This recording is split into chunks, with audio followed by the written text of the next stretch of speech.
just gone live with you, and your fire alarm goes off for the mandatory Thursday, the beginning of the month testing. Just as we wait for everyone to come on LinkedIn, on Facebook, on YouTube, and Twitter, Tim.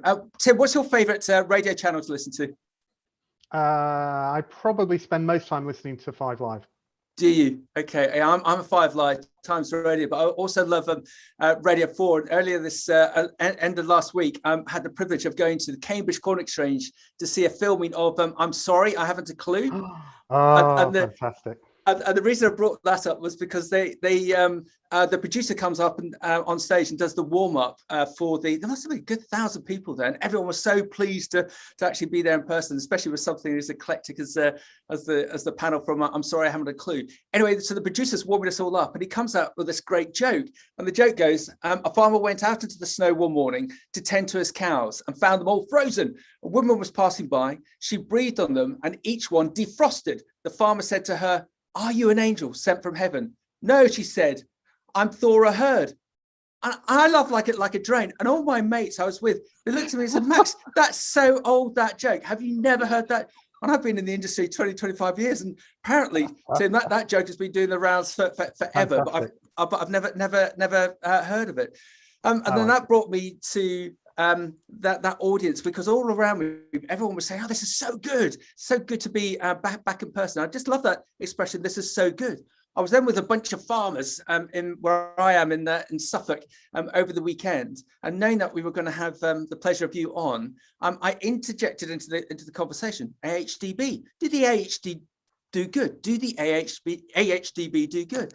And one of my more outspoken contacts, he's not frightened of being at all shy or controversial. He hardly let me get the words out, and he goes, "Yes, Max, they do a lot of good, and we need to support them in any way that we can." And I said, "You need to listen to Tim." So, Tim, let's do the formal introductions. We go live today with Tim Rycroft, the CEO of the AHDB. This AHDB, the AHDB is the Agriculture and Horticultural Development Board, and is a statutory levy board funded by farmers, growers, and others in the supply chain to help the industry succeed in a rapidly changing world. They want to create, you do create, Tim, don't you, a world-class food and farming industry inspired by and competing with the best. So, Tim, it's great to have you on today. As we were just saying in our green room, what a time, what a state of flux that we're in. But what we're really keen to do is get an understanding of yourself and where the AHDB is going under your tenure and with your colleagues. So, Tim, let's start with yourself first. What's your background? How did you come to be as one with the AHDB, please?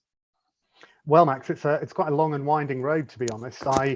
My career's sort of been in, I guess, 3 chunks. So the early part of my career was spent in and around the world of politics, which was fascinating. I worked in government. I was a lobbyist. I advised companies and others on relations with government and policy making. And then I did the big sort of middle chunk of my career was really around corporate communications and corporate reputation, and then particularly around the role of communications in driving change in organizations, which I became very fascinated with.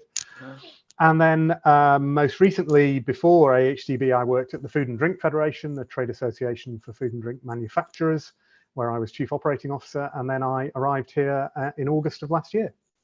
And Ted, that communication aspect is very interesting. I remember going on a Cranfield course years ago, and they had a board member of BT at the time on, and as he was saying then, it is a nightmare if you've got a business with over 500 employees as to how you create that communication, how to create that culture, how to communicate with everyone. Let alone if you're on a multi-site basis, let alone if you're on an international aspect as well. I suppose it's, in some respects, Tim, it was with. You're the ideal man for this role because of your background in corporate communications. We're not very good sometimes in the ag and the food sectors in that whole communication piece. So for you, was that the excitement of joining the AHDB, that you were fascinated by it and you could see that nothing was fundamentally broken with the likes of the AHDB and our sector, but lots more could be lots more good could be done, and hence why you looked to join? Yeah, I think that's probably right, Max. I mean, it's no secret that AHDB has been through some very tough times. particularly over the last 2 years, which have included the votes by levy payers in the horticulture and potatoes sector to end the levy in those sectors. And that's obviously a significant blow for us. And I arrived at a time, a few months after the result of those ballots had been announced. And of course, the consequence of that has been some pretty profound changes for us. And, you know, sadly, we've had to make some people redundant. We've had to restructure. We've had to reduce our costs. So big program of change going on.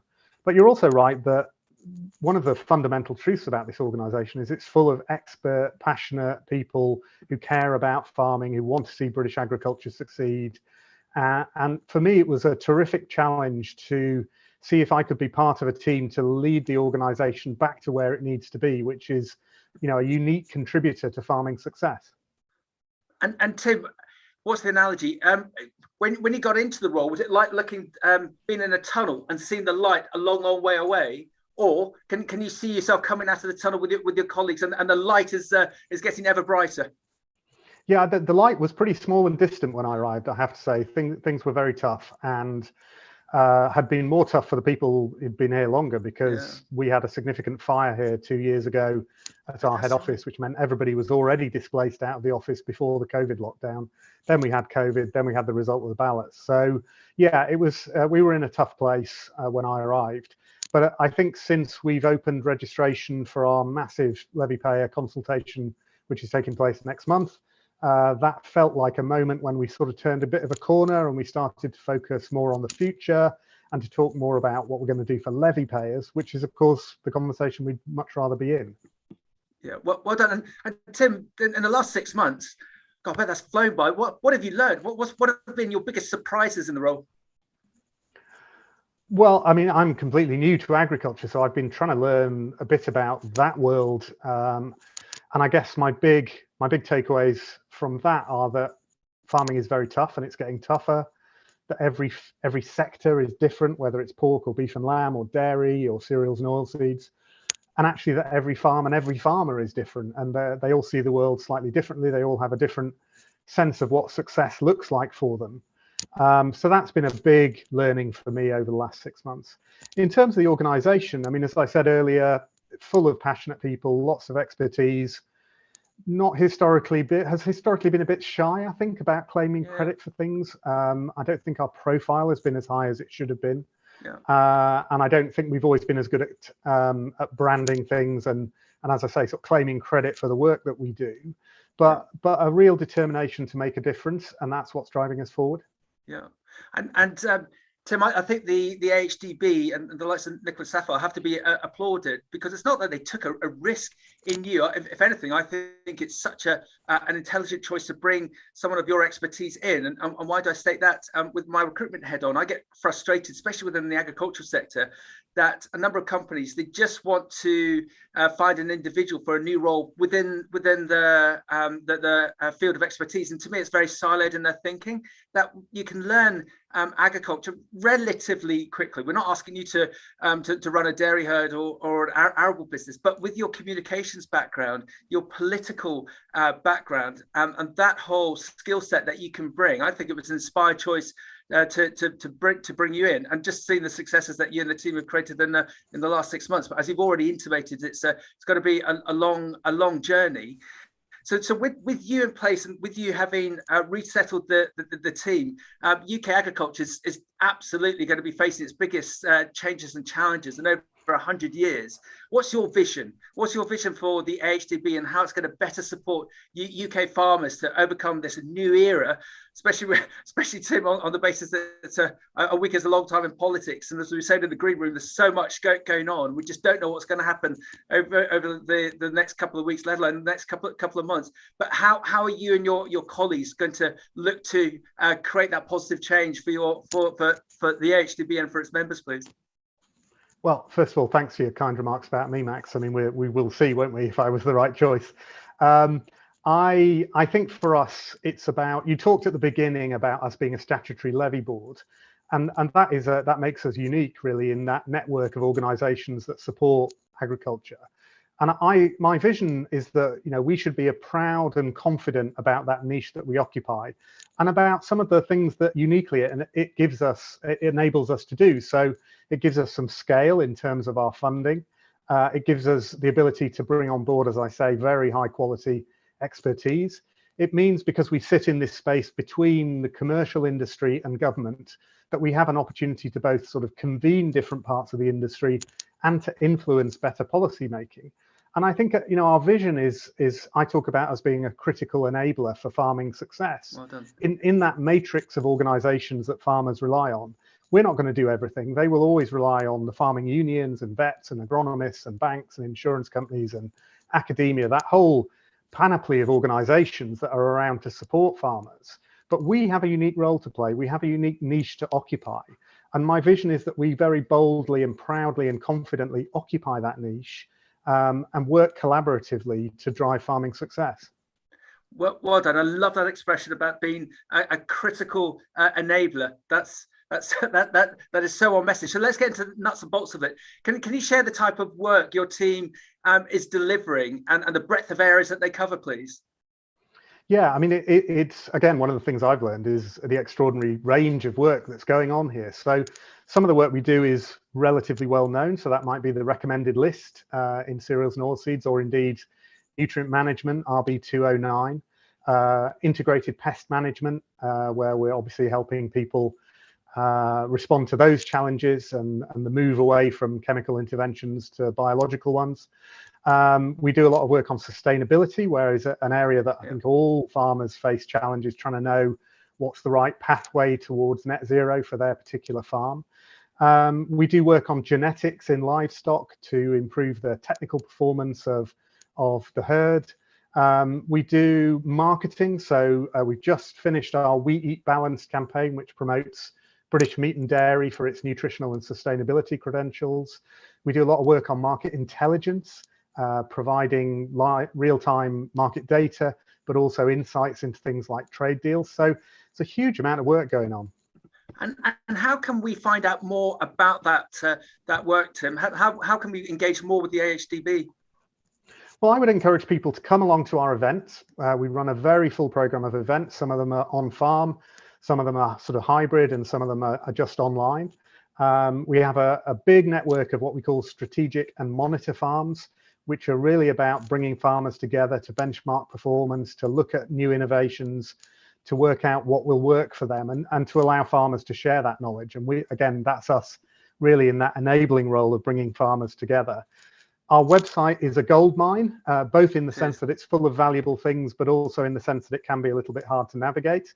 But I would encourage people to take a bit of time to work their way through it. You will find so much information on the website. And of course, we also put stuff out through social media. So there's many ways to access our services, but I do think we've got to get better at being more visible. Yeah, and I love what you said about the sustainability element. Just a segue into the direct example I've had recently, that we were running with my recruitment hat on a farm manager role for a really interesting estate in East Suffolk. And it was one of the first farm manager roles I've done in recent times, where the farmer, the owner, actually prompted the conversation about wanting to be more sustainable, regenerative agriculture, being carbon neutral, but he wasn't sure of where to get the information. And I was about to state across the kitchen table where these conversations always had to my view on it. But he said he'd already been in contact with the AHDB and got a big steer as to the direction that he needed to go to, especially on the livestock side. So as you say, your website is an absolute goldmine. So you've got that whole educational piece doing in trade, but you've also got the educational piece in the respect of the British public and the consumer. Can you tell us a little bit about that? How does the AHDB look to influence Joe Public, please? Yeah, so I mentioned earlier the marketing work we do. So for January and February, we've been on national television with a campaign called We Eat Balanced, which is all about, as I say, the nutritional quality and the sustainability credentials of UK meat and dairy. And that's a multi-million-pound campaign. And it's rooted in consumer insight. So you don't just go on TV with a bright idea. You have to do the research first to understand, what is making people think about their dietary choices? Why are some people thinking twice about meat and dairy? What are the factors that are influencing them? And only when you properly understand that can you start to put together a message. Now, we spend a lot of time making sure that the stuff that we put out is absolutely fact-checked. And that was vindicated last year when there were a number of complaints about our advertising to Ofcom, all of which were dismissed because we could prove in every case that every claim we made was absolutely grounded in the research. So we take that role very seriously. We also do campaigns that are not about national television, but are typically more about social media. So at the moment, we're doing campaigns to encourage consumption of pork, given the particular problems that are affecting that sector. So we're trying to help generate, to help build the domestic market, but also we're doing work on exports, which is about creating new opportunities overseas for those farmers who want to export. And Tim, collaboration, there's so many people wanting to do good in this sector, especially looking to educate kids. And there's that statement that I keep on rolling out that 6 out of 10 kids don't know where the farming product comes from. Do you feel that yourself, the AHDB, is a lone voice, and do you look to collaborate with other parties to try and create a bigger voice, a bigger, louder voice? I think collaboration is really important for us, Max. And I think, to be honest, in the past, we've perhaps tried to do too many things. We've been very welcoming to suggestions from levy payers about things that we should do on their behalf, all of which I'm sure were good ideas at the time. But it has made us a little bit too broad, I think, in our approach. So one of the things I'm encouraging AHDB to do is to be more focused about what's the particular role that our unique model gives us particular added value. So it might be conceiving an idea, or it might be designing it. It might be running it for the first couple of years and then handing it over. And I do think, looking at that matrix of organizations that support farmers, we should be open to collaboration as a kind of first port of call. Who can we work with on this? Who might do this better than us? What's the unique role that we can add in a team of people?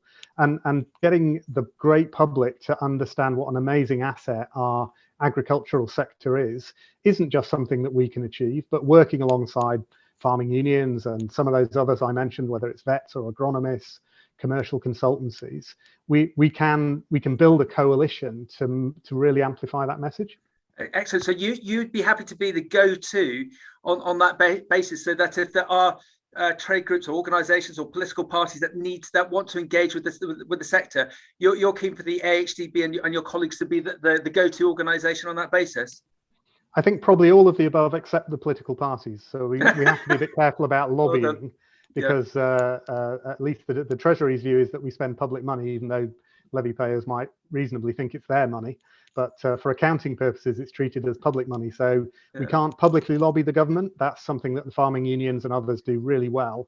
What I think we can do is we can, as we have done recently on the pork crisis, is provide government with really trusted, high quality, independent data that allows them to make good policy decisions. Yeah, and Tim, that's what's great about you and your background, because you understand the nuances of the political system. So I'm sure that when you've been in that situation over the last 6 months, you sort of thought, well, I've seen this before. I know what I would do, and perhaps you could positively influence our peers and other groups and organisations to create good on the back of that.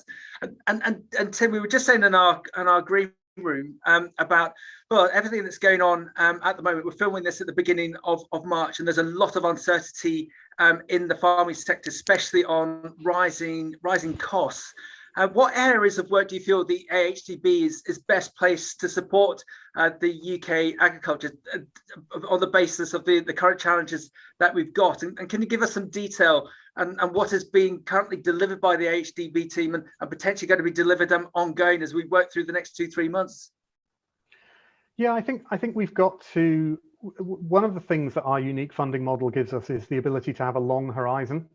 And I think one of our challenges is to balance the immediate stuff, the helping farmers with the real world problems they face this morning as they're walking around their farms, at the same time as being the people who can take a longer perspective. So at the moment, if you look on our website, we've got some great advice about nitrogen use. We know that Russia is a major producer of fertilizer, and we know there have been problems with fertilizer availability and obviously fertilizer cost. And a lot of farmers are thinking now about, should they buy now? Should they wait? So we've got some practical advice on that. We've got practical advice on what are the immediate safe steps, as we call them, that farmers should be taking on sustainability and net zero. So there are something like 50 different carbon calculators. and we've got some advice on what are the features you should look for as you're choosing a carbon calculator. Not us saying one is the best or ranking them, but just giving farmers some practical advice on that. So some of the stuff we do is very near term. And then if you look at the research work that we're doing around, for example, the recommended list, and we're testing out new varieties, we're looking at developing genetics work. Some of that stuff, of course, won't actually bear fruit for a few years yet. Yeah. As I say, I think one of the big challenges for our organization is to both be there at the side of farmers now when they need it, but to use our, as I say, our unique funding model to be the people who can also take a longer perspective than most commercial companies could. Yeah.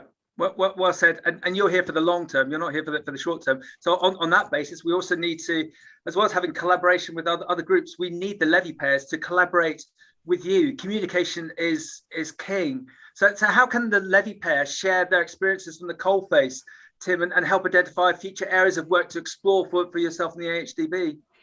Well, we've managed to go, I don't know, 20 minutes, is it, Max? And we haven't mentioned Shape the Future. So now is the moment, I think. I hope most levy payers watching this will be aware that we are having a massive consultation exercise next month in April with levy payers, in which we're going to give them the opportunity to tell us what are the big issues affecting their sector that we should be focused on, and of the products and services that we currently provide to their sector, which are the ones that they value highly and which are the ones they value less highly. And amazingly, this is the first time we'll have done this at any kind of scale. So it's really a massive opportunity, both for us to properly connect with levy payer opinion and for levy payers properly to tell us what they think. Now, some of what they think we might not like. That's what happens when you open yourself up to people's views. We're ready for that. We want to hear what they think. They need to get registered to vote, because in most cases, the levy is collected on our behalf by processors on an aggregated basis. So we don't necessarily have individual contact details for every levy payer. So levy payers, we're asking to register to vote. It's very simple, 3 or 4 minute process. We'll get you registered, and then you'll get the link to vote when we open voting in April. And that will mean that, I've spent the last 6 months saying we need to put levy payers at the heart of what we do, which sounds dangerously like a sort of corporate slogan, but in the mechanism of the vote and the consultation, we are actually doing that. Yeah, and it's even more so, Tim, isn't it? With everything that's gone on last 2 years, and in the short term, the AHDB is even more front and center as to being able to be this critical enabler to take the sector further forward, and hence why all the levy payers need to engage with you. And Tim, let's just drive this home. Shape the Future of Farming. How can they register again, please? If they just hop onto the AHDB website, will it take them straight there? I think you can see it behind me, Max, on the TV screen. That's the front page of our website, Shape the Future. Well done. Click on that box. That'll take you through to the registration portal. We do have paper forms. If there are any levy payers who are not feeling very digitally enabled, you can fill out a form if you're more comfortable doing that. But it's really very simple. Well done. And Tim, I know your in-tray is going to be massively full. One thing that we keep on want to bang the drum about is Succession, and not the TV series. Succession in the respect of we want to encourage more individuals into our sectors. Look at you. You've only been in 6 months and you've had a really interesting ride. But unless you tell me otherwise, I think you've got the passion for the sector that we all have. What would you say to individuals who are thinking about coming into the sector or thinking about going to university or college into this area, but don't have a farming or agricultural background? What would you say to the younger generation to encourage them in, please?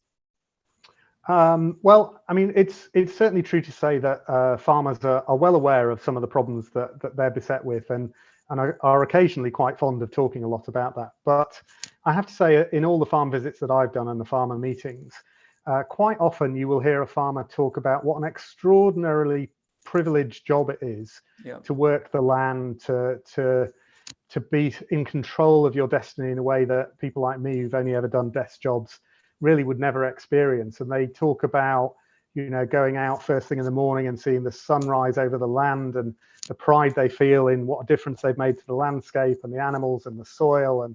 And I find that incredibly inspiring. It's like when people talk to you about their vocation, perhaps in the medical profession or something. Farming is a vocation. It's a passion. It's clearly not in most cases driven by money. It's driven by a much deeper, more emotional connection to this kind of work. And I when I talk to people like that, I really get a sense of what's amazing about this. And to young people, I would say that this is the moment. I sense that the torch is being passed to a new generation, if I may paraphrase that wonderful phrase written for John Kennedy in his inaugural address by Ted Sorensen, as it happens. That I do sense that this is a moment when I see younger faces and younger voices really starting to come to the fore, and that's very exciting, I think. Of course, it's bringing some challenges. I visited 4 farms on my first 2 days, one in each of the 4 sectors, so cereals and oilseeds, beef and lamb, dairy and pork. And the only thing they had in common was that the people who showed me around was a man in their 60s, who was sort of the farmer, and a young man who was his son in his 30s. And on each of those farms, there were creative tensions about the direction of travel and the strategy and the handing over of the reins. And that's something, that we are trying to help with, and trying to set out how to empower more young people to step into this world. I would really encourage people. I think it's fantastic. And I think we've had a couple of broadcasts where people have mentioned that we're right in the zeitgeist at the moment. On the back of COVID, everyone wants to eat better. They want to know the provenance of their food, and rather than being I call the expression, Tim, a ghost working in a sedimentary role in something like London, to actually be involved within the agricultural food sectors and to do good for the long term is going to be more fulfilling. Yes, you might not get the wage levels of working for Goldman Sachs, but do you want to be happy? Do you actually want to be doing good?